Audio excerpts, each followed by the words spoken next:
Hello and welcome to our podcast where today we celebrate the 40th anniversary of one of the most iconic movies of all time, Star Wars: The Empire Strikes Back. I am Detective Artemis. As always, it's your boy K. And this is Drink to a Decade podcast. Hey. Cheers. Clink. 40 years, man. So much like A New Hope, this movie was plagued with a lot of production problems. It went over budget. It was behind schedule.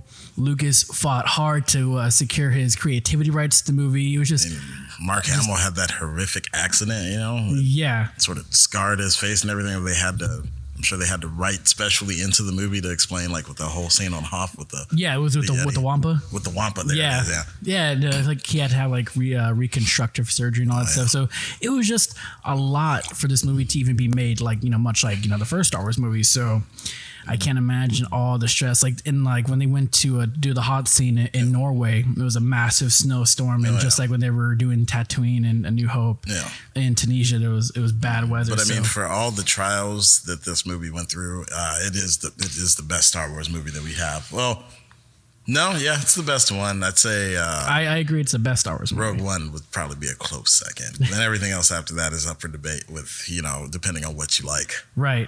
And then it went through like at least 4 or 5 different drafts. And before the movie even got to production, one of the original co-writers with George Lucas, her name was Lee Brackett. She actually died of cancer. Oh crap! So she helped. That. So she it was actually her who brought the idea of the Emperor into the movie and a smuggler from Han's past. You know, Lando into the fray, and just expand on Han's character and the whole sister thing. That kind of came from her original draft. God bless her for bringing Billy D. Williams. Yeah, it's just kind of an unsung hero. But Star Wars was definitely missing that suavity, you know, just that cool Billy D coming in. It's like, yeah. Well, she didn't like, you know, the character. Just idea, yeah. Well, I mean, I'm pretty sure Billy D got that and was like, I can make this cool as shit. yeah. And use it to sell Colt 45s for the next 50 years. Have you had a Colt 45? They are disgusting. They're like 211s. They're old disgusting. English. Oh, I love you, Lando. But damn. But yeah, so there was, you know, many drafts, and even the whole, you know, no, I am your father, that twist, you know, as everyone knows, was hidden from a lot of people, including Mark Hamill himself. He didn't even know until like the camera started rolling. They told him. So, you know, when you see his reaction to it, that's essentially his genuine expression, which is, it's kind of campy. Just like, I love Mark Hamill and Luke Skywalker, but and then in like the next scene after that, he went from no to what do you mean, father? He just jumps off. Yeah, just starts. It's like, yeah, that dude's my dad. Papa, is that you? Join me, Luke. No, father, I must stay. So at the time, this, you know, that twist, you know, looking back on it, it doesn't sound like a big deal, but at the time, you know, it was, you know, that sort of thing wasn't really happening in movies. Oh, no. It was actually pretty groundbreaking. That was like very M. Night important. Shyamalanian at the time. Like, that was like, you just would not see that coming. It was out of left field. Like, holy shit. Yeah, because the original thing was that, like, you know, Obi-Wan killed your father and all this stuff. Well, so, oh my God. I mean, he tried. He damn near tried. He almost did. Yeah. But he had the high ground. We won't know that until like about, you know, what, 20 25 years later or something like that? 20-something years later, yeah. So where were you when you first saw The Empire Strikes Back? I was in Gary, Indiana at my grandmother's house watching Star Wars with my grandparents and my brothers like we did every fucking year. Nice. How old were you about? I think the first time I saw it, and I couldn't appreciate it, was like 4. But by the time, like, you know, when you're a kid like that, if there were any cartoons or anything, I was out of it. Yeah. But by the time I turned 6, I was developing into a right little old geek. So that was like it was like the craziest thing when I actually started paying attention to it, just the whole sequences and everything, and the Jedi. You know, every kid wants to be a Jedi at that point. But I found as I've gotten older, I definitely align more with the Sith. Yeah, Sith are pretty cool. They're dope. I mean, you know, they just want to rule the galaxy. There's nothing wrong with being ambitious. Yeah, they're totally fine with, you know, wood banging. Oh yeah, no celibacy. Yeah. I mean, the Jedi's. That's a good selling point. Yeah, Jedi. I just don't know. There are a lot of discrepancies in the Jedi's past. Well, that's for another time. We will delve into that. But I knew as a kid that they had really awesome toys. You know, my cousin would have all the toys. I'm like, oh, this is awesome. And I was like maybe like a 5 or 6, and I saw a bits of A New Hope, and I was like, yeah. I was like, I didn't really care because I was watching, Batman, the animated series, and Spider-Man stuff. No, those set the bar high. Right, really and then when the movies got re-released, the special edition, the infamous, retouches and all that stuff, they played it on TV, and I was watching where Luke is in Dagobah with Yoda, and so I was like around maybe 9. I'm watching this. And I just couldn't stop looking. I'm like, wow, this is really cool. And like, I really started to feel the appreciation for it. It grew on me. So, when at the time I watched all 3 movies, and then when I heard Phantom Menace was coming out, I was all like super excited for it and stuff. Oh yeah, I was extremely hyped for Phantom Menace. I was like, oh, Star Wars in my lifetime that I can see in theaters, like this is gonna be crazy. And then I went and saw it, and it was the most boring movie I've ever seen. And I fell asleep during like a huge chunk of it. I was up, unfortunately, because I was a hyperactive 11-year-old, but Jesus was Phantom Menace boring. Even watching it as an adult, I'm just like, can we get rid of this 35-minute pod race sequence? And, everything, the movie would still be fine without that. Like, just skip over it. Not just that, but it was also very political too. Even like, you have to go think about this. Like, kids are watching this and they don't give a shit about like, democracy and stuff like that. They want to see like cool action sequence and stuff. So it was hard for me to sit there, but I eventually got through it, and I'm glad I did because I saw Darth Maul in the probably the best lightsaber duel in all the movies. The best. And we got Duel of the Fates, one of the best theme songs as well. One of the best characters from the prequels that we got. Right, but this isn't about episode 1, unfortunately. So let's go back to Empire Strikes Back. It's also the first time we hear the not the infamous, the iconic Imperial March. Yeah, that's the first time we see it. Everybody knows that, and Vader coming out being a baller with his own theme song. Yeah, and then the Emperor originally was actually a lady with some like superimposed like eyes and like some dude doing the voiceover. So it wasn't really Ian McDermott. They just had all Sith doing voiceovers at that point. Yeah, because Ian McDermott was he was in the Emperor in Return of the Jedi, but when they did the like the retouches and stuff, the special editions, he went back and they shot that scene with his face on there, and James Earl Jones, they re-recorded the whole thing. Have you seen there are clips online where they have like Darth Vader, but without James Earl Jones? It's the original. David Prowse? Yeah, the actual actor. Yeah. It is so fucking different. Like, God bless James Earl Jones, because he brought such a commanding force to Vader that the original actor, he just didn't have. Like, Darth Vader would not have been this big baddie that he was if he had kept that original voice. Yeah, he was literally just there for the physical shots. Yeah. So, which was, he was a pretty tall dude, so he looked pretty imposing, which was great. And in Empire Strikes Back, it's also the first time we see Yoda. Oh yeah. Who actually was at one point in time, like earlier drafts, his name was actually Buffy.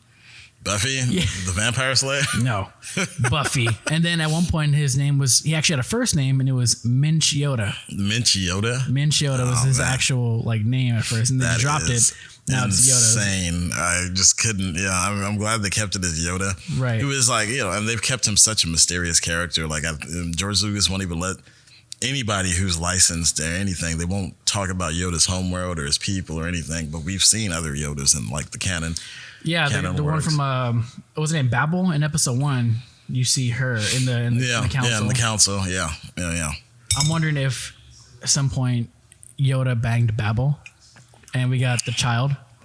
Well, I think the timeline fits. Because he was 50 years old in The Mandalorian. Yeah, but I mean, Yoda was a few years. I mean, Yoda was hundreds of years old at that point. At that point already. Are you saying Yoda couldn't get a boner? I'm saying that I doubt he was banging it out at any point. And in his old age. You kind of grow beyond the needs of the flesh when you're like 300 years old. You're just like, Well, maybe he's been like celibate for about 800 years, and he's like, you know what? I'm gonna try some of this. I've been missing out, guys. Yoda's giving everybody else grief for breaking the Jedi code and trying to get laid. You think he would do that? You think the Jedi Master? That'd be a pretty interesting twist. That'd be the M. Night Shyamalanian twist that we need to see.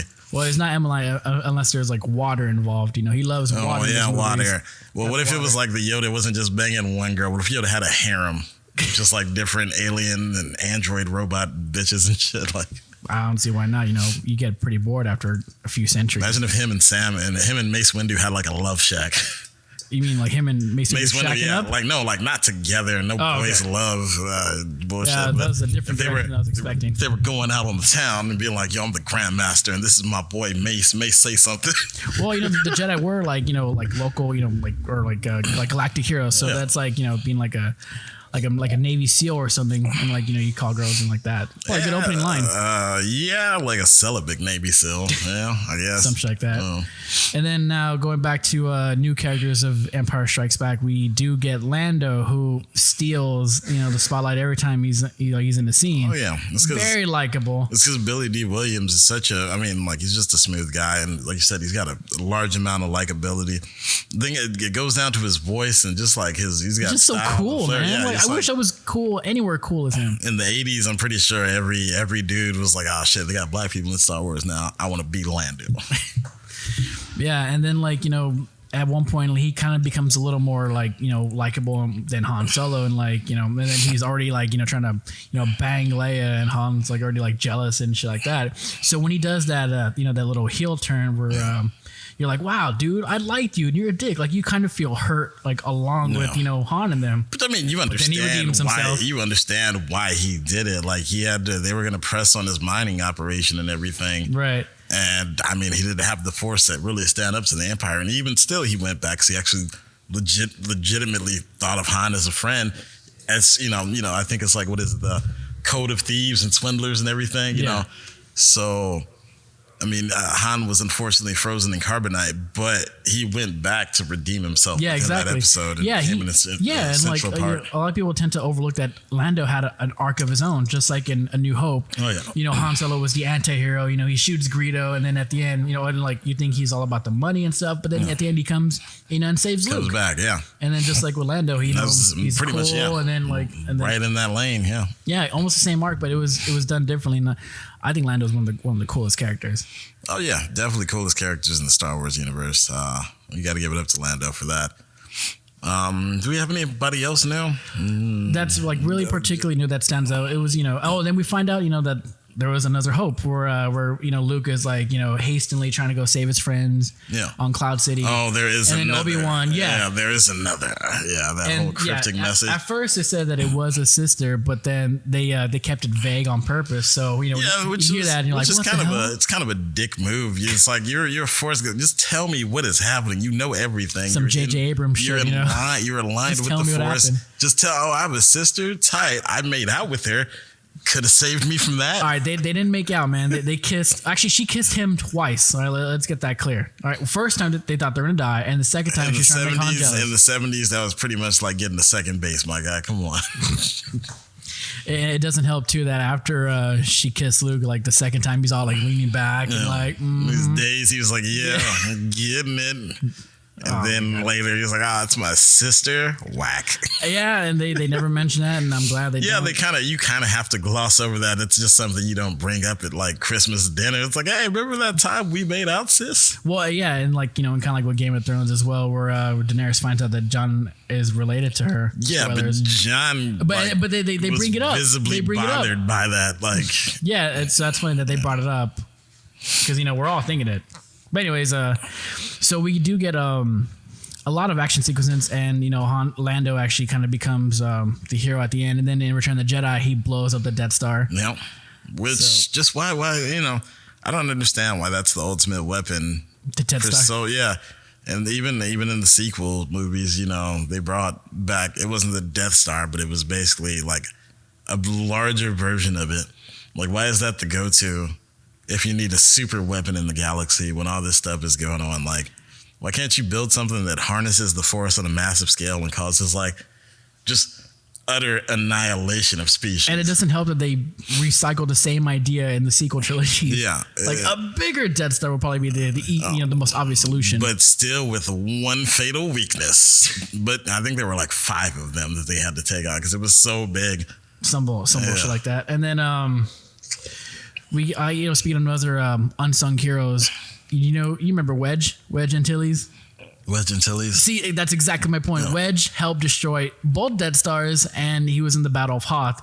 Oh, and he wore the same the black hair. The other one, yeah. Is he the one that said "Don't get cocky"? No, that was Han. That was Han. That was Han. I remember who you're talking So about. Yeah. he was the one who brought down the, I believe it was him who brought down the ATST or the AT-AT. Yeah. With the tow cable. Yeah. And he's like, wow, that got him. Yeah, he is definitely an unsung hero. I love Wedge, man. Wedge is awesome. I have forgotten, like, besides besides seeing him help with the Death Star, see him take out the AT-AT, I just totally blank on him. Dude wore the same thing in every movie. Yeah, he's not. No medal for him. They don't give him a noticeable about a screen time. It's like, he's just in there, does some shit, and then he's, that's it. It's on to the more important characters. I love you, Wedge, if you're watching, but you're probably not. But anyway, so what's your favorite Star Wars movie? Is it Empire? Empire would definitely have to be my top one. Your top one? I do like Return of the Jedi, even though I think it was a worse movie. Just because they tried to market. Was it the Ewoks? Yeah, the Ewoks did play a large portion of it for me. I thought when I was a kid, I thought it was the coolest thing, like these little Care Bear motherfuckers coming through and they were supposed to be Wookiees. They were supposed they couldn't to be afford Wookiees. the wardrobe, so like fuck, But they a whole new creature. It was too cute. Like just going back in retrospect and watching it, and it's like, oh, look at these little adorable idiots that fucking somehow managed to hold off the Imperial army. Yeah, which is it's kind of like was it the French Revolution from Mexico, where the French had all the guns and stuff, and like the Mexicans were using like your basic sticks and stuff and stone. So it's kind of like that, but did they even have the number advantage? I don't think so. Yeah, the stormtrooper, the trooper army of the Imperials was vast, like extremely so. So they shouldn't have the number advantage. They most certainly didn't have the weapon advantage. I mean, it just made them look like a bunch of idiots, really. But stormtroopers are painted that way, like not just stormtroopers, but just the entire Imperial, the Imperial fleet. Clone troopers were better. Clone troopers, if you go back and you rewatch some of the lore, clone troopers actually had it together. Like they were bred to be like physically superior soldiers in most ways. Right. So they were genetically created that way. Stormtroopers were implemented after the clone troopers because, after Order 66 came out, or is it Order 66? It was 66. Yeah, Order 66. Execute Order 66. Palpatine saw that, that they weren't the most reliable and that they would follow any order given to them. So there was no such thing as loyalty. They didn't think for themselves. They would just follow and execute any order blindly. So he saw the fear and felt fear, and that could be turned against him. So he went and he got stormtroopers, and then he basically just trained all these, kidnapped kids and civilians and shit from across the galaxy to replace them. But I mean, they kind of suck at their job. I mean, they miss every shot. Like they couldn't hit the broadside of a barn. It's very terrible. Also going back to Empire Strikes Back trivia. I'm sure everyone knew that Harrison Ford wanted Han Solo to be killed off. Oh yeah, he definitely was trying to get out of Star Wars. He only signed on for 2 movies, where everyone else signed for 3. So they froze him, which was pretty clever. Because that way, if he comes back, the bridge is still there. Oh yeah. So, but luckily for us, he did. Right, but George Lucas, he really wanted Han Solo to come back because toys. Yeah. Even Harrison Ford was like, yeah, George wanted me to come back because there's no profit in selling dead Han Solo toys. So it's because George Lucas got a lot of his money from his merchandising rights, which are toys. Holograve. Yeah, that's how he self-financed Empire and Return of the Jedi with his own money from his profits. So I mean, I get it. You gotta make some toys, and Star Wars toys were like just untouchable back then. Oh yeah, I think they're still really cool. 70s, 80s. I mean, some of them are cool. There's some crap out there floating around, but there's also a lot of good stuff. Especially the whole Kenner line was really awesome. Kenner did my favorite Batman toys at the time, so it was on fire. I really still to this day want to get one of those the really high quality lightsabers with the filament tubes and everything. I want to get the purple one, the Sam Jackson. Talking about the FX lightsabers? Yeah, they've been around for a while. I know. I have Luke's. I've never had one. Never had one. I played with them. I almost broke one once playing with me and my brother. It just feels really cool. It is the best to swing around. At night, it looks amazing. Oh, I know. Try doing it when you're drunk. That's how I almost broke it.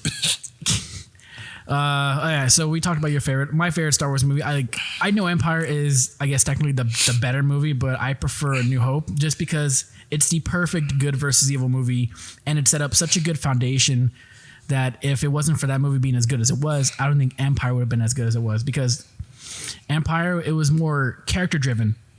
and not so much on like, action set pieces here. It was more character driven, and A New Hope, it really made us care about those characters. So I think A New Hope deserves, well, it has enough credit, I guess, but I think it's just better because basically it just set up a better foundation for Empire to be as good as it was. Oh yeah, I mean, it goes, if you look at the original trilogy, and I think a lot of people agree with me, it goes Empire, A New Hope, and then Return. Mm-hmm. And I mean, that's not to take away from Return. It was still very good. It was just not as good. They were fantastic movies. They weren't just. You could say it was the least best. Empire had like, there was no fat on that movie. There was very little that you can change that would make it go in any direction. It was just a great movie all around. And it wasn't even directed by George Lucas. It was directed by was it Irvin Kershner, who did a RoboCop 2, which I actually liked the movie. Yeah. And he was one of George Lucas's professors in school. So he was kind of known for his character-driven work, and it shows in this movie. Oh yeah, so, it definitely does. Yeah, because Lucas was busy. He started Lucasfilm at the time, so he was busily handling the finances and getting the company off the ground. So he's like, you know what, dude, getting ready to make a terrible Howard the Duck movie. But when it came to Return of the Jedi, Richard Marquand, he directed it, but ultimately George Lucas is like, you know what, dude, I'm just gonna be kind of directing it, because he did a lot of the the second unit stuff, so like establishing shots and stunts and all that. And he kind of like hovered over Richard Marquand, so he's kind of saying that like, even though I directed it, kind of George kind of did all the work for him. Yeah. So I was just there and yelled action, and then George came in and took over. Yeah, he's kind of like hovering him. Yeah. That's pretty funny. But yeah, so I like New Hope, and I for the prequels, obviously Revenge of the Sith is the best one. Absolutely. Out of those two, although Darth Maul, that's my case for a better one. Darth Maul was cool, but I mean, and it just goes to show you, and this is why I do say that I have a more of affinity with the Sith, because Jedi seemingly die from nothing, or are very light wounds, or even just wounds. Regular wounds that should kill people. Jedi die all the time from that. But Sith get cut in fucking half, all right? Talking about no legs, like above the dick, whatever. That shit's gone. If that shit happens to a Jedi, he's dead for sure. That shit happened to a Sith and he came back like a fucking, like herpes 2 years later. Yeah, Qui-Gon got stabbed. Qui-Gon got stabbed through the chest. And his body was still intact, unlike Darth Maul got cut in half. And then fell down. God knows fucking where. He had took the Emperor death. Yeah. So what is your most hated Star Wars movie? I was hoping not to touch on the sequel trilogies, but it's kind of inevitable, so we're just going to briefly do it. I already know what you're going to say. I want to hear it anyway. I hate both The Last Jedi and Rise of the Skywalker. Ooh. with the kind of passion. I think I hate Last Jedi more because I feel that the Rise of Skywalker, or whatever the hell it was going to be called before this, should have been better, but Rian Johnson really fucked us. Really fucked us on a lot of points that were set up in The Force Awakens. Cut a lot of them. Just went the opposite way. He was just an asshole. He really was an asshole. And that's what a lot of people liked about the movies, because it subverted your expectations. No. Yeah, I think it was a little pretentious. I didn't want my expectations subverted at all. I expected things and I wanted them to happen. Yeah, right. We never learned how Maz Kanata got Anakin/Luke's lightsaber. Where did that come from? Because it fell out of Cloud City. Where the fuck did she pick that up from? Exactly. And in Force Awakens, she's like, "Oh, I'll tell you another day." And like, okay, cool. And we waited for years. We'll never know. And now, like, they have all these comics and these like novels trying to tie in and add stuff that the movie failed to explain. That's really bad on their part. And I don't care what anybody says. They were definitely setting Finn up to be Force sensitive in the fucking Return of the. Oh my god, he had such a great like start for a story. What the fuck is it called? The Force Awakens. Yeah. Yeah, he didn't do anything. He just yelled. Yeah, that was it. That was the end of his usefulness. Even John Boyega, who was like, he's pretty annoyed too. Like they did nothing. They did nothing with his character. So I mean, I feel it in my bones that they were trying to set him up to be Force sensitive. Like he didn't arc at all. Nothing. Poe kind of arced, but not really. And like Rey, I guess, had the closest thing to an arc. And she just picked a name out of thin air. Stole her name. She fucking stole a name like a fucking Palpatine's granddaughter. 1800 Western villain. He was like, they used to call me Blackface Bart. Now they call me Bill Suggins. Who did Palpatine bang? Oh no, those were clones. So his son was a failed clone of Palpatine, and then his son or his failed clone had a kid, and that was Rey with the girl. So Palpatine never slept with anybody. Oh, I'm pretty sure he banged his fair share. I mean, he's an emperor, but whole galaxy. He definitely had fuck houses or whatever they're called, harem houses. But is that the official thing where his failed... Palpatine's son was supposed to be a failed clone of Palpatine. Yeah, it's fucking ridiculous, man. Yeah. It's well, you terrible. gotta write the ship somehow. I mean, like without the extended universe lore, the canon shit. Like a lot of these things would have been really like pretty lame. I mean, there's like even extended lore for Empire, Return, and New Hope. But for the general audience though, it's not worth it. It's not satisfying. Like, this movie has to tell me all this information. Why do I need to read all these comic books to make sense of one thing that happened in the movie? And I can definitely understand that. A lot of dependence on it. I can definitely understand that aspect, and some of it just seems like they're reaching to marketability. They're just trying to make some extra ducats on the back end. Maybe, but it does tie in large portions of the story in a meaningful way. Like you really don't get the sense that of how wide and far reaching the Empire really was, or even the New Order and everything from the movies. Like you can see that they have these destructive capabilities, but when you read some of the books and get some of the background of it, you see that holy shit, these guys, they it's not just talked about. Like it's not just one off thing. Like they've ruled for a while, and they were planning to rule for fucking ever. Right, and I think that's kind of the difference, though. Like the comic books and all that stuff, they're supposed to expand on the story and not explain the story, and it really shows these movies are hugely dependent on all these tie-ins, and it just really highlights the failures of the sequel trilogy, which is probably one of the biggest missed opportunities in history. It could have been so much more. We deserved better than what we got. Exactly. And I mean, we were talking about it earlier, and now we have all these new waves of people that support the prequels. When the prequels first came out, they were widely hated. I mean, with Revenge of the Sith being the most popular one. But the prequels, as far as I know, everyone I've talked to, I mean, in my life, hated the prequels. thought they were trash. But now we have the sequels out, and I guess it's like the lesser of two evils. But you suddenly have people that are widely aligned to the prequels. But then some of these people are widely aligned to the prequels over the originals, the original trilogy, which I just don't understand. It's just blasphemy. And then you have some crazy motherfuckers over here that think the sequels are the best thing that's happened to the Star Wars universe. I mean, I get you're entitled to your opinion, but sometimes your opinion is dog shit, and that's just my opinion. Yeah, that's borderline fact. Going back to Empire Strikes Back, our main thing. I like this lightsaber duel a lot just because it had a lot more depth to it. Like it was Luke trying to save his friends. He was trying to do the right thing, and he ignored Yoda's demands to stay and finish the training because he's still kind of a kid.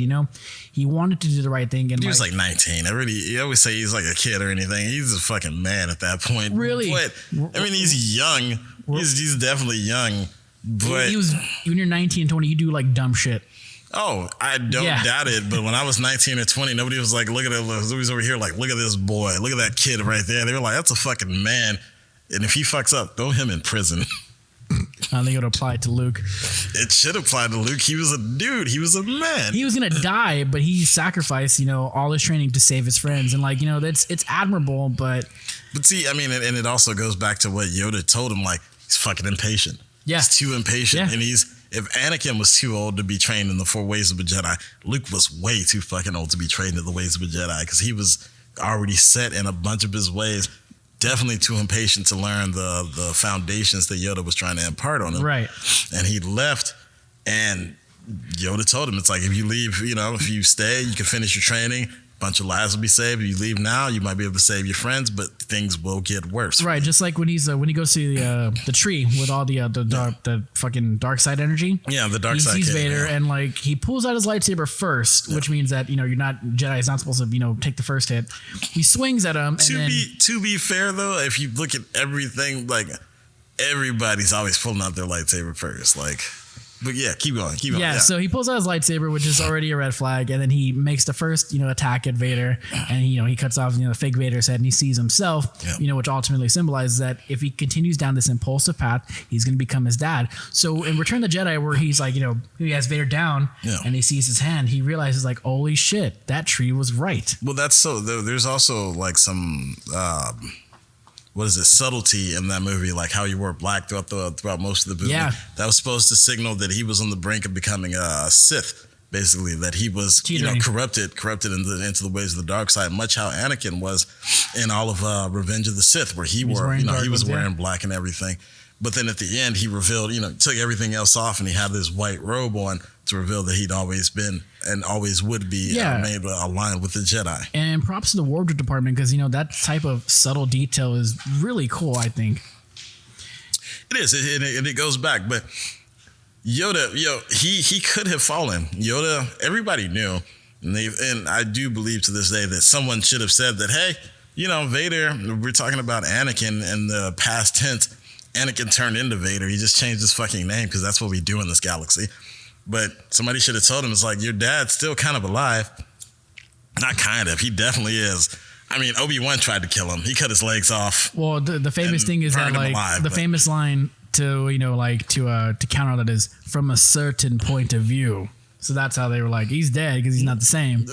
From a certain point of view. Biologically speaking, that's fucking Anakin. All right? You can change your name if you want to, but he was there. I think Luke also kind of represents just a new version of the Jedi who, do what they feel, but not also do bad shit. Like, people say gray Jedi, and I don't like that term, but it's kind of like that, where he's not doing the traditional Jedi Order stuff. But that's because he never got fully. I mean, he got trained by, he had some training. He had some, and then the kind of Force taught himself. The Force goes, but a lot of it, he discovered on his own. But his lifestyle was very different from, when the Jedi Order was like full and swinging and everything. Right. So. Yeah. And it just sort of, to me would, to represent a new type of Jedi Order, which, he did in the EU, he brought back the temple with his mind and all that weird shit. But he could have been just a different thing, but we never got really any expansion on that with the sequel trilogies. It's kind of dumb shit. Just kind of died. Well, anyways, in a weird way. Yeah. All right. So, what do you think the cultural impact Empire Strikes Back has left on pop culture itself? I mean, even to this day, you can watch some fucking cartoon or some show, and they'll pull that, oh, I'm your father. There's homages to that and everything. I mean, even like The Simpsons, South Park, a bunch of shit. Like, it's definitely Empire is definitely one of those things that are hardwired into our geek culture and just our, even mainstream pop culture now. Yeah. Like, it's just one of those things that most people have seen. And the people that haven't seen it have heard about it. They know what the fuck is up. It absolutely still stands up. Yeah. And it's a great, fantastic movie. Like 40 years later, I'll still watch Empire and I'll still enjoy myself, Right. And I also think that like it also adds to like movie terms too. Like people say, oh, this is the Empire Strikes Back of the trilogy. And that just pretty much means that like it's darker. The characters are put to an ultimate test and the bad guys win. It's a little gritty. Yeah. Yeah. So I think Empire really changed a lot for movies and just, stuff. It also has like the most, misquoted line where, Luke, I am your father. When it's really, no, I'm your father. Your father. No, that's impossible. It was so fucking bad, dude. Again, I love Mark Hamill. I do love Mark Hamill, dude. He's such a great actor, like all around. It seems like he's the coolest guy. Mark, if you ever watch your stuff, let's grab a drink. Come on the show, man. We'll talk it up. We'll wine and dine you like the celebrity you are. I'll do whatever you want, man. There's no butt stuff. I don't know why I just said that. All right. Well, I think we are going to wrap it up here. We'd like to thank our sponsors, Neff Vodka, for providing us with all the ultra premium fun. Neft or nothing, guys. No Neft left behind. Hey. You can find us on all podcast platforms. Once again, I am Detective Artemis. And I am your boy K. And remember, we drink and we watch things. This is Drink to a Decade. Cheers to that, motherfucker. Happy 40 years. Also, we will be back for the 60th anniversary of Psycho. I'm not going to tell you when, so if you really care, do the research yourself. But we'll be back for that.